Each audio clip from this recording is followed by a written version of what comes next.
여러분, 자영업자 바닥경제의 핵심인데요. 이들은 그 어느 때보다가 어렵습니다. 집합금지를 하니까, 영업 제한을 하니까 당연히 어려워질 수밖에 없죠. 당연히 어려워질 수밖에. 문제는 여러분, 거리두기가 또 연장이 됐다는 겁니다. 또 거리두기가.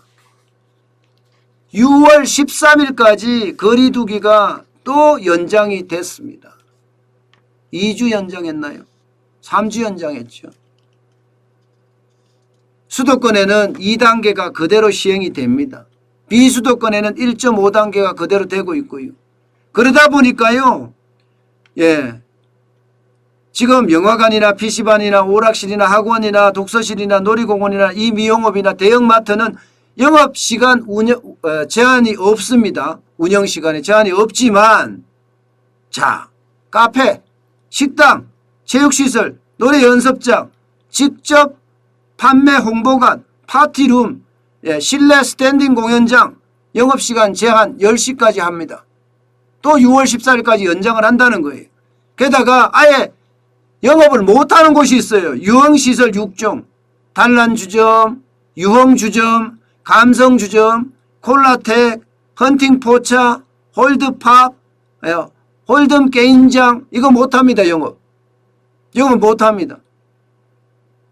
수도권 전체가 못해요. 수도권 전체가. 물론 지자체마다 또 멈추게 하는 데가 있고 하는 데가 있지만 수도권 전체는 못하게 하고 있어요. 게다가 행사 제한도 합니다. 100명, 500명 추가 시에는 1.5단계 같은 경우는 신고해서 합의하는 거고요. 종교활동은 정규예배 20% 이내만 하고 모임이나 식사, 숙박 다 금지됩니다.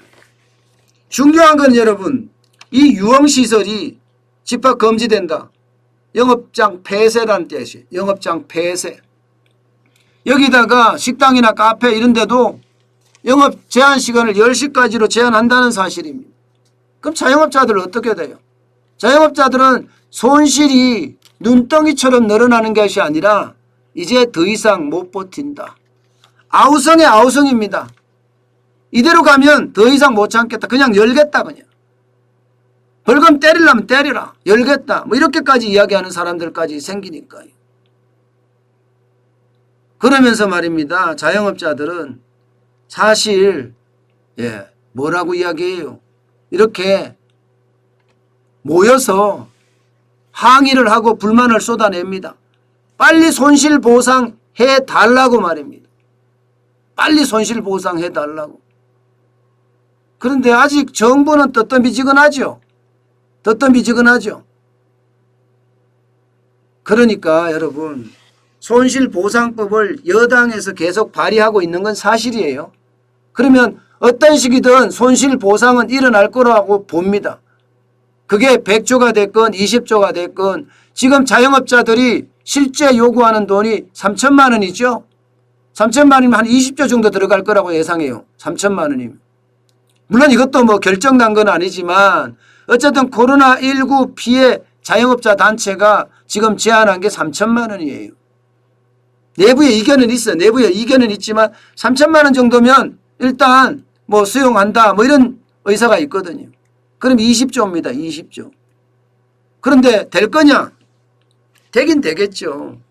근데 이 문재인 정부는요. 그래서 독하고 그래서 국민을 위한 정부가 아니라는 거예요. 왜 그래서냐고요? 그 그래서가 바로 표예요. 표. 표하고 연결이 돼야지 돈을 줄 거 아니에요. 표하고 연결돼야지. 지금 줘버리면요. 내년 대통령 선거가 3월 9일입니다. 아무 의미가 없어요. 아무 의미가.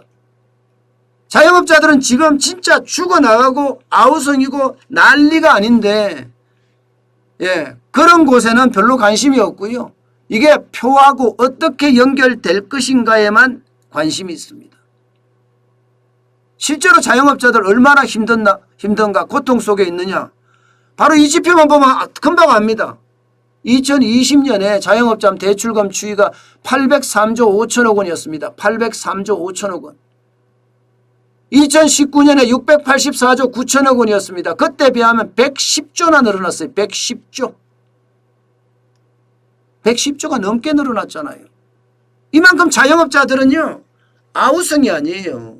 110조가 넘게 늘어났다는 것은 자영업자들이 더 이상 버티지 못한다는 결론이 생기는 겁니다. 예. 그만큼 현실 단계에서는 자영업자에게 지금 충격적이라는 겁니다. 표만 계산하고 있는 더불어민주당 그리고 문재인 정부, 자영업자는 그만큼 고통 속에 살아갈 겁니다. 저는요, 이게 모르겠어요. 제가 막 저도 이야기를 하고 많은 사람들이 울부짖잖아요. 그렇기 때문에 좀 더 그 자영업자 손실 보상은 조금 빨라질 수는 있겠지만 빨라 봐야 연말이 되지 않을까 그런 생각도 들어요.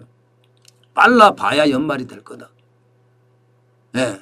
특히 말입니다. 내년 구정을 기점으로 줄 수도 있습니다. 제가 생각해서는 그런 생각이 들어요. 국민위로금은 내년 구정을 아니면 더 줄 수도 있겠지만 지금 현재까지 2개를 주겠다 했잖아요. 자영업자 손실 보상해 주겠다. 그 다음에 문재인 대통령이 국민위로금 주겠다. 이 2가지가 이미 있습니다. 그럼 이거를 어떻게 2가지만 준다고 했을 때 전 2가지보다 더 많이 생길 거라고 보지만 2가지만 한다고 봤을 때는 표하고 연결되게 하려고 그러면요. 자영업자 손실 보상 한 11월 10월 11월 연말 그리고 국민위로금 그 다음 해 추석 설 때 뭐 이렇게 되지 않을까 싶어요.